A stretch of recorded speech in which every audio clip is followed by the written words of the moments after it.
फिर से मेरे साथ मौजूद है प्रद्युमन जोशीला जी। नमस्कार प्रद्युमन जी। नमस्कार जी, सभी दर्शकों को नमस्कार, राम राम। और दोस्तों आपका भी बहुत बहुत शुक्रिया। आप वीडियो को शेयर जरूर करते रहें, चैनल को सब्सक्राइब कर लें जी। जिस तरीके से जो ठंड बढ़ रही है ना, सबसे जो बड़ा जो मैं आज बात करने जा रहा जिस मुद्दे की, जी, वो है किसान आंदोलन की। जो किसान आंदोलन पिछले, जैसे एक तो दिल्ली में हुआ था, ये किसान आंदोलन पार्ट टू जिस तरीके से फिल्में बनती है ना, इसी तरीके से किसान आंदोलन पार्ट 2 है, जो कि अब जो सबसे बड़ा जो अहम एक कह सकते हैं कि जो चिंता का विषय किसानों के लिए भी और सरकार के लिए भी एक तरीके से बन गया है, पंजाब सरकार के लिए तो खास करके। बिल्कुल। और सुप्रीम कोर्ट ने भी बड़ी जबरदस्त फटकार यहाँ पर लगाई है और उसकी बातें भी आपको बताएंगे कि किस तरीके से सुप्रीम कोर्ट ने क्या कहा है। बिल्कुल। यहाँ पर मैं बात कर रहा हूँ खन्नौरी बॉर्डर की। खन्नौरी बॉर्डर पर पिछले 33 दिन से जगजीत सिंह डल्लेवाल, जो कि पंजाब से ही बिलोंग करते हैं, और वो भूख हड़ताल पर बैठे हुए हैं। बिल्कुल। और अनशन पर बैठे हुए उनकी हालत जो है ना, वो बड़ी नाजुक होती जा रही है। बिल्कुल।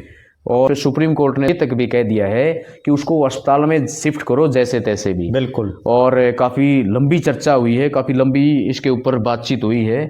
और जस्टिस सूर्यकांत जी इसकी जो है ना, उसमें उन्होंने आदेश भी जारी करे हैं। फिर तो सरकार ने हवाला दिया पंजाब ने कि इस तरीके की परिस्थिति आ रही है कि किसान नेता उनको अस्पताल में शिफ्ट होने से कहीं ना कहीं उसका विरोध कर रहे हैं। प्रद्युमन जी देखो, निश्चित रूप से ना केवल यहाँ डल्लेवाल तो ठीक एक चेहरा हैं जी, कोई भी इंसान हो जी, उसकी जिंदगी सबसे ज्यादा जरूरी है। बिल्कुल। अगर कोई आदमी कोई भी परिस्थितियां हो, बिल्कुल, अगर वो जिंदा है तो दोबारा संघर्ष कर लेगा। हाँ, अगर वो जिंदा है तो जीरो से उठ करके दोबारा जो है फर्श से अर्श पर पहुंच जाएगा जी। लेकिन अगर वो इस सांसारिक जीवन को ही छोड़ देगा तो उसके बाद तो चैप्टर क्लोज हो जाता है। बिल्कुल, बिल्कुल। कहीं ना कहीं ये जो किसान आंदोलन का पार्ट 2 जो पंजाब के 2 अलग अलग बॉर्डरों पर शुरू हुआ, शंभू बॉर्डर और खनौरी बॉर्डर, और उसमें एकाएक लगातार 9 महीने जब सरकार ने कोई सुध बुध नहीं ली इस आंदोलन की, क्योंकि लगातार दोनों रास्ते बंद थे। मैं खुद भी उस रास्ते से गुजरा हूँ जी। तो वहाँ बड़ा डाइवर्ट किया हुआ था एक नहर के साथ साथ से, बिल्कुल, जो खनौरी बॉर्डर वाला रास्ता है काफ़ी समय से।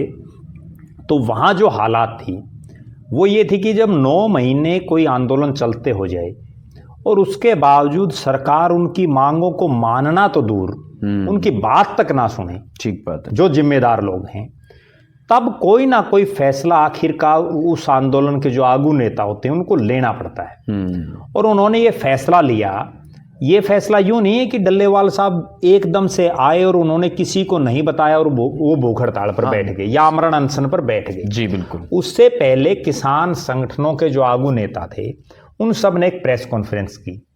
उस प्रेस कॉन्फ्रेंस में उन्होंने ये कहा बाकायदा कि इस तरह से हम वहां डल्लेवाल साहब जो है अपना आमरण अनशन करेंगे इस तारीख से, और दूसरी तरफ 100 किसान 101 किसानों का जत्था जो है दिल्ली कूच करेगा, बड़े शांति प्रिय ढंग से हम करेंगे।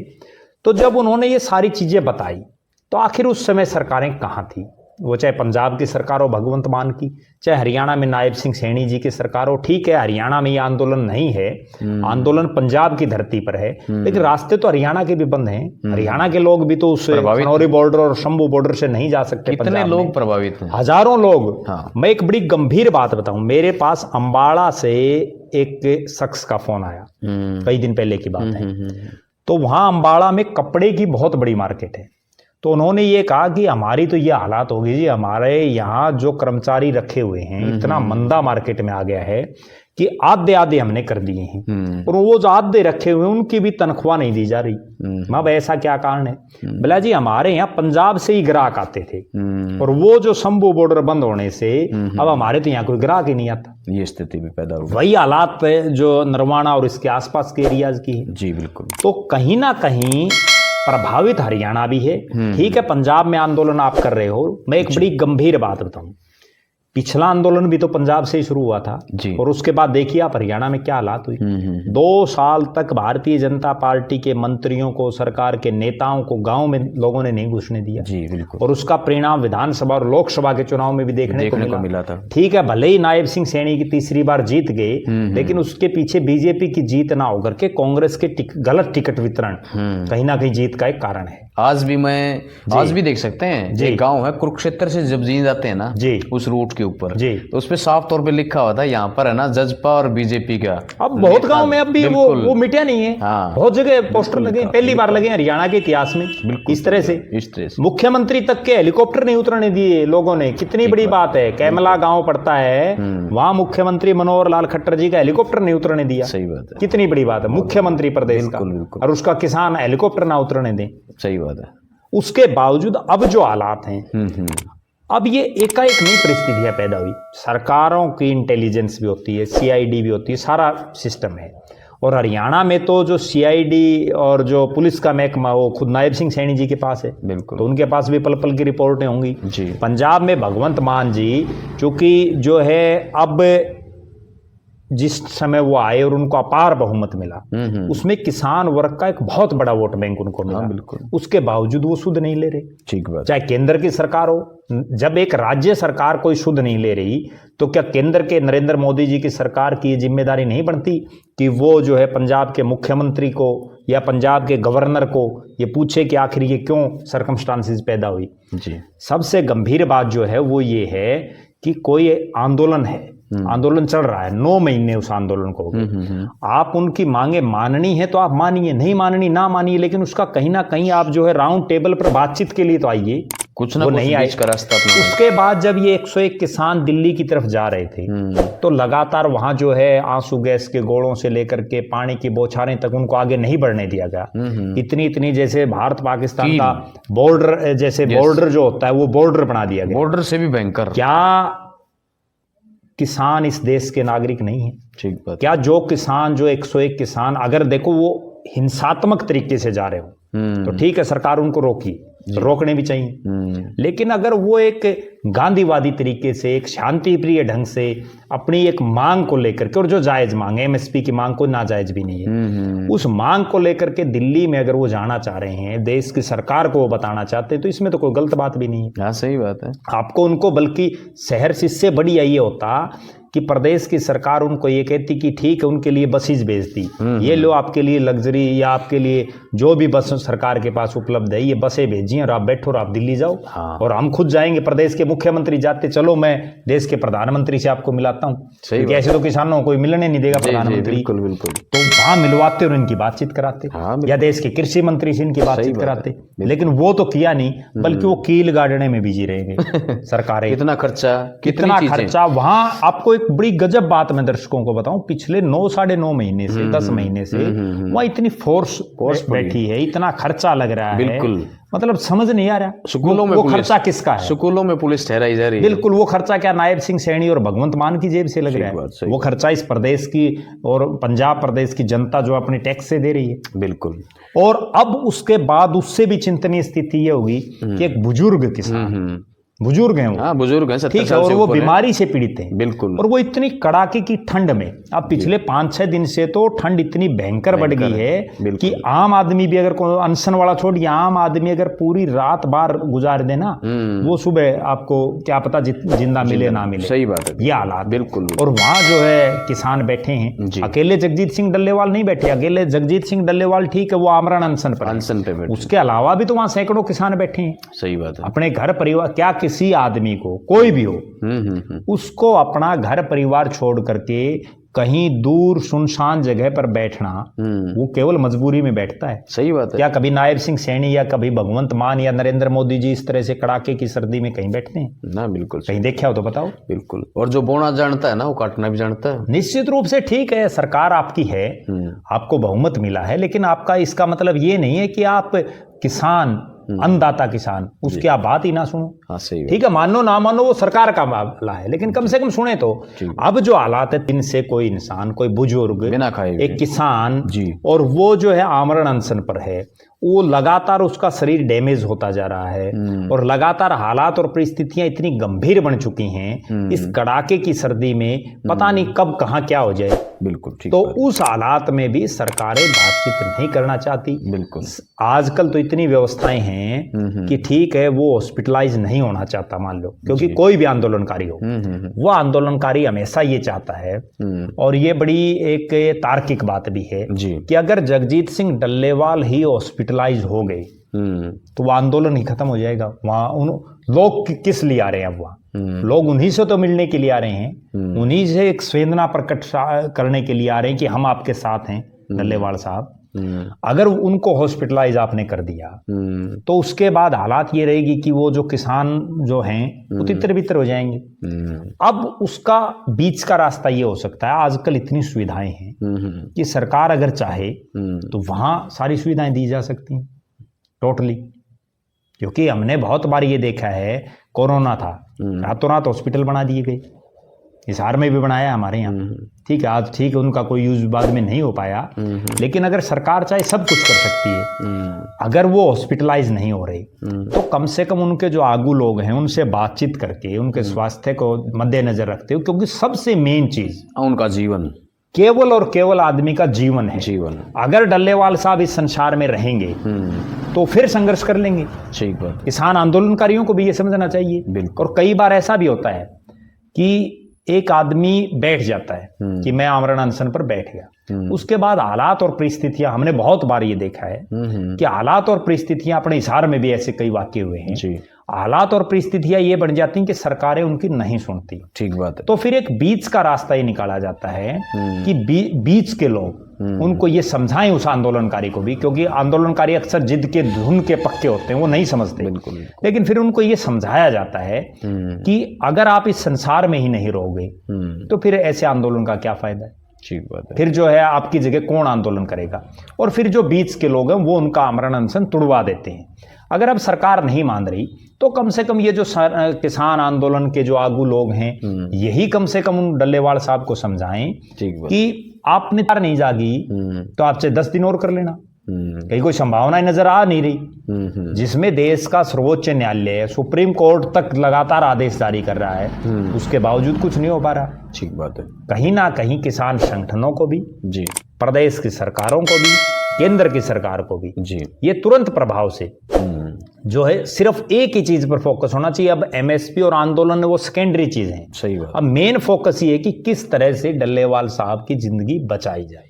बिल्कुल, क्योंकि जिंदगी सबसे जरूरी है। जी बिल्कुल सही बात है। जी जी। अब इसका असर हरियाणा में भी, क्योंकि अब तक तो क्या था कि हरियाणा में कई लोग है ना, कई किसान जो नेता थे वो अपने आप को दूर भी रख रहे थे, और लेकिन अब जो है ना, जिस तरीके से हर डिस्ट्रिक्ट हेडक्वार्टर पे कई बार 1 दिन का 2 दिन का धरना चल रहा है और वो अपनी मांगों को लेकर के कर रहे हैं, वो भी जगजीत सिंह डल्लेवाला की फोटो लगा करके ही, बैनर लगा करके ही अपना जो है ना प्रदर्शन कर रहे हैं। हिसार के बास गांव, बास अपने आप में एक बहुत बड़ा गांव है, और वहां पर भी एक किसान या सरो खाप या कह सकते हैं कि खापों का एक जो है ना वो पंचायत है जो इसी फैसले को या समर्थन को लेकर के भी, वो बात मैं कहूँ तो, बाकी कल का क्या रहेगा वो एक अलग बात है, लेकिन कह सकते हैं कि किसान यहाँ पर एकजुट एक तरीके से हो रहे हैं, और ये कहीं ना कहीं मुसीबत खड़ी ना हो जाए सेंट्रल गवर्नमेंट के लिए, क्यों ऐसा लग रहा है ना। देखो, किसान वो कौम है, जब दिल्ली में ये 13 महीने वाला आंदोलन था ना जी, और आंदोलन बिल्कुल टूट के उस पर आ गया था 26 जनवरी के जी, और उस टूट के बाद राकेश टिकैत रोए थे। और राकेश टिकैत के रोने के बाद अगले दिन पूरे उत्तर भारत का माहौल बदल गया था। एक ही रात हजारों हजार लोग दिल्ली के बॉर्डरों पर जमा हो गए थे जी, और उसके बाद आखिरकार मोदी की सरकार को झुकना पड़ा था। ठीक बात। अब भी वही सेम सीन है। अगर खुदा न खास्ता डल्लेवाल साहब को कुछ हो जाता है तो उसके बाद जो हालात पीछे थी उससे भी गंभीर हालात हो सकते हैं। बिल्कुल हो सकते हैं। पिछले किसान आंदोलन में भी लगभग 700 के आसपास किसानों ने अपनी शहादतें दी। बिल्कुल। और उसमें गर्मी, सर्दी, बारिश सब सिस्टम आया। और ये 700 मतलब लोगों को ना डाटा जब देखते हैं तो 700 किसान बहुत बड़ी बात है। और 13 महीने कोई आंदोलन, दिल्ली बंद, बिल्कुल कितनी बड़ी बात है। जो दिल्ली और बॉम्बे रात को भी बंद नहीं होती, उसको किसानों ने बंद रखा था। इतिहास में पहली बार हुआ, पहली बार कि 13 महीने, और सरकार कुछ नहीं कर पाई। लास्ट में उस मोदी को झुकना पड़ा जिसको दुनिया में सबसे ताकतवर नेताओं में जिसकी गिनती होती है। ठीक बात है। कहीं ना कहीं उनको भी ये कहना पड़ा खुद कि मैं अपने किसान भाइयों को समझाने में असमर्थ रहा हूं, असफल रहा, बिल्कुल मैं नहीं समझा पाया जी। अब भी हालात और परिस्थितियां ये हैं, मैं आपको बताऊं ये किसान आंदोलन हरियाणा में क्यों नहीं उठा, पंजाब में क्यों नहीं इस बड़े लेवल पर गया। जो 13 महीने का किसान आंदोलन हुआ उसके बाद पंजाब में चुनाव, बहुत से किसान संगठनों के नेताओं ने वहां चुनाव लड़े, वो चुनाव बुरी तरह से हारे।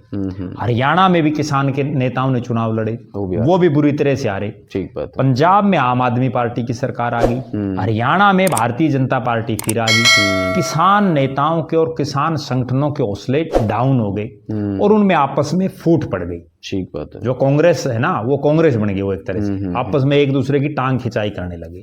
बहुत से किसान नेताओं ने तो ऑन रिकॉर्ड ये कहा बार बार कि हमारा इस आंदोलन से कोई लेना देना नहीं, बिल्कुल। लेकिन जो जो हालात बदल, डल्लेवाल साहब का आमरण अनशन बढ़ा, उनका स्वास्थ्य गिरा, जितना उनका स्वास्थ्य गिरता गया उतनी किसान संगठनों में एकता बढ़ती गई। बिल्कुल। उतनी जो किसान संगठन थे जी वो एक बार फिर से इस मूवमेंट में जुड़ गए जी। बिल्कुल। और अब जिस तरह से ये चल रहा है, हिसार में भी एक खापों की मीटिंग हुई थी और हिसार के साथ साथ प्रदेश के कई जिलों में अलग अलग स्तरों पर जो है वहाँ धरने प्रदर्शन भी हुए जी। वहाँ इनके समर्थन में लोगों ने जो है तरह तरह के कार्यक्रम आयोजित किए और सोशल मीडिया पर भी बहुत से लोगों ने डल्लेवाल साहब को लेकर के जो है अपनी संवेदनाएं जो है उनके प्रति दी, उनके प्रति ये कहा कि हम डल्लेवाल साहब के साथ हैं, सरकार को बात करके इनका जीवन बचाना चाहिए जी। लेकिन सरकारों के कानों पर अभी तक कोई जूं नहीं रेंग रही। और हो सकता है कई बार एक चीज और होती है, कोई भी क्रांति हो वो क्रांति बलिदान मांगती है। अगर शहीद आजम सरदार भगत सिंह फांसी के फंदे को नहीं चूमते तो हो सकता है शायद आज हम खुले में सांस ले पाते ना ले पाते, क्योंकि भारत आजाद भी तभी हुआ जब हजारों हजार लोगों ने अपनी शहादतें दी। ये किसान आंदोलन भी तभी कामयाब हुआ जब 700 किसानों ने अपनी शहादतें दी। अब भी हो सकता है कि कोई ऐसी हालात और परिस्थितियां इसी चीज का इंतजार कर रही हों कि इस आंदोलन में कहीं ना कहीं कोई शहादत हो, लेकिन हमारा निजी रूप से भी और एक सामाजिक रूप से भी ये मानना है कि शहादतें नहीं होनी चाहिए, क्योंकि जो आदमी परिवार से चला जाता है उसके बाद उसी के परिवार को पता चलता है कि किस तरह से उनका भरण पालन पोषण वो कमी कभी नहीं पूरी हो पाती। तो हमारा तो सरकार से भी किसान संगठनों से भी ये अनुरोध है कि डल्लेवाल साहब का जो अमूल्य जीवन है उसको बचाने का काम किया जाए। हाँ, कोई ना कोई बीच का रास्ता उसको बचाया जाए किसी भी तरह से और किसी भी परिस्थिति में। आंदोलन सेकेंडरी चीज है, सही बात है। अब जो मेजर जो चीज है एमएसपी की मांग और वो तो बाद की बात है। अब तो केवल एक ही चीज है कि उनका स्वास्थ्य सही रहे, वो बहुत लंबी आयु जिए और जो है उनके आमरण अनशन में जिस तरह से उनका स्वास्थ्य गिर रहा उस पर कंट्रोल किया जाए किसी भी तरह से। बिल्कुल, बहुत अच्छी बात आपने कही प्रद्युमन जी। और सरकार के ऊपर सुप्रीम कोर्ट लगातार इस तरीके से कह रहे हैं, क्योंकि अब तो उन्होंने ना खाना पीना भी छोड़ दिया है, मतलब पीना भी छोड़ दिया है। बिल्कुल पहले खाना छोड़ा था, उल्टियां बार बार हो रही हैं। तो देखो इसमें भी एक चीज होती है जी, अपना शरीर है वो कितने दिन उस चीज को सहन करेगा, और वो तो बिल्कुल बुजुर्ग हैं, कड़ाके की ठंड है, ठीक है। आम आदमी 2 घंटे भूखा रह के दिखा दे जब उसको भूख लग रही हो। सही बात है, ठीक है ना। बिल्कुल। आप एक दिन, हम जो बहुत से लोग व्रत करते होंगे और व्रत नहीं उनमें बहुत से लोग व्रत भी कर लेते हैं, फिर वो जो है व्रत के नाम पर जो है खाना पीना खूब करते पूरा रखते हैं, दिन में एक बार खा लेते हैं फिर शाम को खूब खाते हैं, ठीक। और कई तो ऐसे हैं जो पहले दिन भी शाम न खा के सो जाते हैं, कल व्रत रखना है और वो आदमी 33 दिन से भूखा है। बिल्कुल। और जिस तरह से बुजुर्ग आदमी, कड़ाके की ठंड, तो कहीं ना कहीं सरकारों को और किसान संगठनों को भी, जो लोग वहां बैठे हैं जी, उनको भी तुरंत प्रभाव से इसमें बीच का कोई ना कोई रास्ता अपना करके और जो है उनके स्वास्थ्य की तरफ ध्यान देना चाहिए जी। ठीक बात है। तो आज की वीडियो में इतना है, क्योंकि किसान आंदोलन पिछले कुछ दिनों से कह सकते हैं कि वहाँ पर खनौरी बॉर्डर पर किसान जो रुके हुए हैं, और जाड्डा तो वैसे ही जो है बुजुर्गों का सबसे बड़ा बैरी होता है। ठीक बात है। तो दोस्तों आज की वीडियो में इतना ही। सुप्रीम कोर्ट ने तकड़ी फटकार लगाई है, बहुत सख्त आदेश भी दिए हैं। लेकिन वहीं पर इन आदेशों को देखें या सरकार जो पशुपेश में है वहाँ की वो किस हालात में है, वो एक अलग मामला है। और किसान भी यहाँ पर अड़े हुए हैं, लेकिन डल्लेवाल की जो हालत है ना वो निश्चित तौर पे दिन पर दिन बिगड़ती जा रही है। और अब तो ये भी कहा जा रहा है कि उनका शरीर ही है ना उनका दुश्मन बनता जा रहा है। ऐसे हालात भी कहीं ना कहीं ना बन जाएं, तो इसलिए ज़रूरी ये है कि उनका जीवन किसी तरीके से बचे। इस तरफ जो है ना वो ध्यान देना जरूरी है। प्रद्युम्न जी, आपका बहुत बहुत धन्यवाद। आप सबको भी राम राम।